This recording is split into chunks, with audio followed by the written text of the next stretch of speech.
ओम शांति। आज सुनते हैं प्यारे बाबा की 19 अगस्त की मुरली से दिल में छपने वाली गहराई की बातें। आज बाबा ने भारत की महिमा की। ये भारत कितना भाग्यशाली था, सौभाग्यशाली। भारत का कितना प्रभाव था।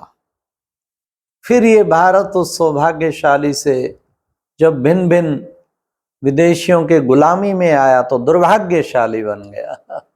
फिर बाबा आके इसको सौभाग्यशाली बनाते हैं। एक तरफ अब स्वतंत्रता मिल गई लास्ट में, हाँ 1947 में अपना संविधान बना 50 में, तो आज ये भारत फिर सौभाग्यशाली बनता जा रहा। फिर इसके वही दिन स्वर्णिम सतयुग जो सोने की चिड़िया कहते थे वो निकट आ रहे हैं और सब उसमें कितने सुंदर तरीके से वहां पर उस स्वर्णिम दुनिया में पहुंचने वाले। तब बाबा ने कहा भारत का प्रभाव बढ़ता जा रहा। सचमुच इस वक्त सबकी, सारे विश्व की आत्माओं की नजर टिकी है वो भारत के ऊपर। भारत का प्रभाव बढ़ता जा रहा है। हाँ, फिर बाबा ने कहा कि बच्चे कितनी महिमा है। माताओं, माता, इन माताओं को सौभाग्यशाली किसने बनाया? तो माताओं को सौभाग्यशाली शिव बाबा बनाते हैं। कितना ऊंचा बना देते हैं, कितनी महिमा है। आज बाबा ने आत्मिक स्थिति बनाने के लिए कहा कि मस्तक में चमकती हुई मणि, मस्तक मणि। और बच्चे मस्तक मणि को देखो ना तो सारा दिन एक अभ्यास करना है कि मस्तक मणि हूं मैं, एक बहुत तेज मणि चमकती हुई जैसे, चारों ओर जिसका प्रकाश फैल रहा है, इसको कहेंगे मस्तक मणि। तो मस्तक मणि बन के विश्व को प्रकाशित करें तो कितना अच्छा लगता। हम मस्तक मणि अपने को समझें। फिर बाबा ने कहा कि बच्चे, तुम बच्चे सदा उस ऊंची अवस्था में रह के जरा पूज्य अवस्था, बाबा ने कहा तो तुम पूज्य बनने जा रहे हो। बाप आके सबको पूज्य देवता बनाता है, तो बाबा की पूजा भी होती है और तुम बच्चों की भी सालिग्रामों की तरह पूजा होती है।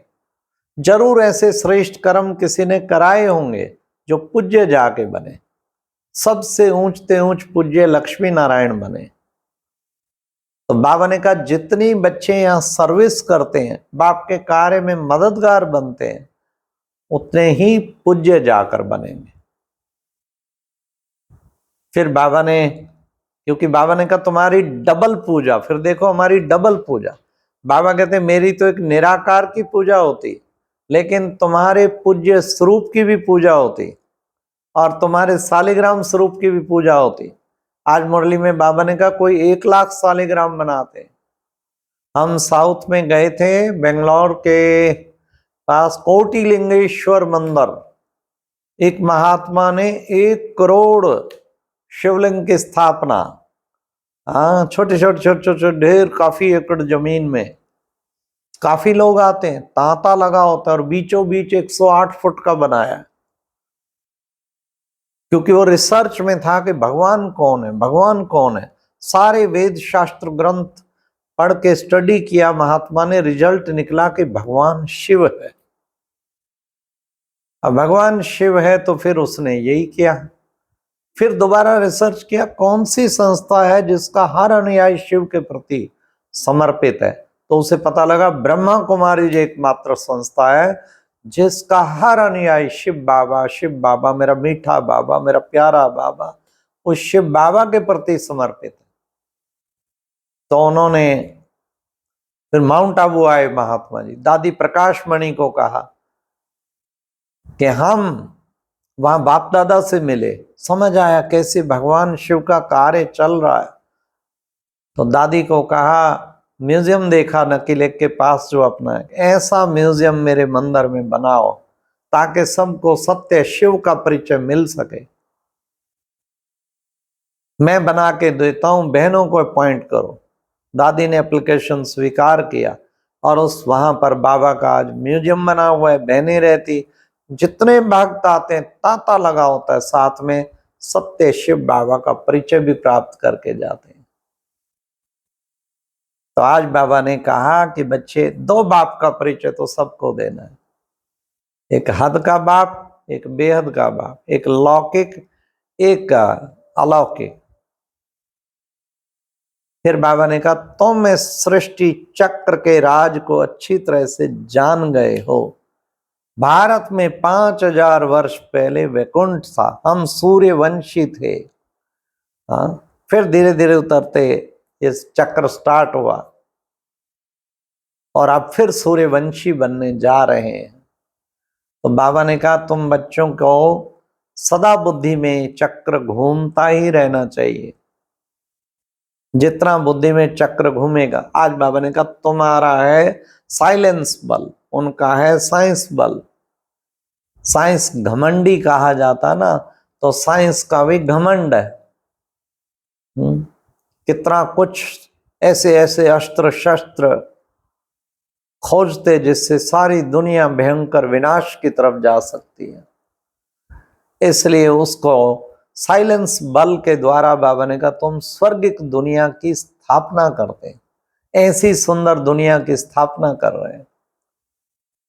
फिर बाबा ने कहा कि बच्चे, भारत को पवित्र बनाना है। इस भारत में प्योरिटी थी, फिर चली गई, फिर आके प्योरिटी, प्योर दुनिया स्थापन कर रही है। तो रक्षाबंधन आ गया इस महीने के एंड डेट पे, तो प्योरिटी की दुनिया स्थापन करनी ही है, ये अंदर मन में भावना होनी चाहिए। तो आज बाबा ने कहा अपने स्वदेश को याद करो, अपने स्वधर्म को याद करो, तो क्या होगा, शांति का फिर अनुभव होगा और मन का भटकना बंद हो जाएगा। कईयों का मन भटकता रहता है, भटके नहीं। शिव बाबा की कितनी यादगार बनाए। बाबा ने कहा सोमनाथ मंदिर बनाए, ज्ञान का सोमरस पिलाने वाला। तो परम पिता परमात्मा अब इसमें प्रवेश करके वो ज्ञान का सोमरस पिला रहे हैं। इसलिए बाबा ने कहा तुम बच्चे अब हर वक्त इन ऑर्गन से डिटैच होके शांति की स्थिति का अनुभव, सद्धर्म की स्थिति का अनुभव करो।